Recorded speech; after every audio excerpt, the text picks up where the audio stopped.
essential for future leaders? Oh, great question. I've always talked about my 5 C's model, and let me talk about them again.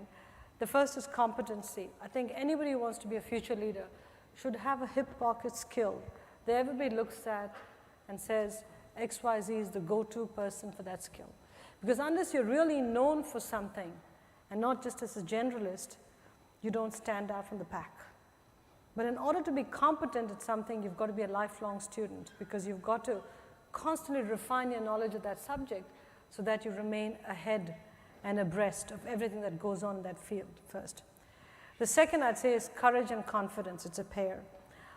You can be very, very competent, but if you're not willing to speak out, if you're not willing to have the confidence based on your knowledge, what's the point, right? You just roll over. So courage and confidence are very important. The third is communication skills. You cannot overinvest in communication skills, written and oral communications, because as a leader, you constantly have to mobilize the troops. I can tell you when I first came to the United States, I used to debate and I used to be on debating teams, but I used to speak so fast because culturally I grew up in an environment where people spoke very fast. Fortunately, Yale had a requirement that unless you passed the communications course, you couldn't graduate from the first year to the second year in business school. I flunked the first time I took the communications course.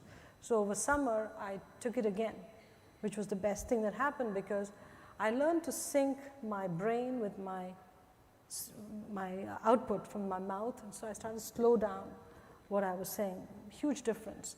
So I'd encourage all of you, invest in communication skills, critically important. The fourth skill I'd say is consistency. It's important that leaders are consistent. You can change your mind, but change your mind against a consistent framework, because if you're not consistent, people are always second guessing what you're doing. So be consistent. And the last skill is your compass.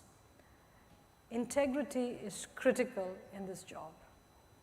You can be competent, you can be courageous, have confidence, be a great communicator, be consistent. But if you don't have integrity, if that compass doesn't point true north, everything comes crashing down, as we've seen in recent times. So again, it's the 5C model, and that's what I've operated against for all my life.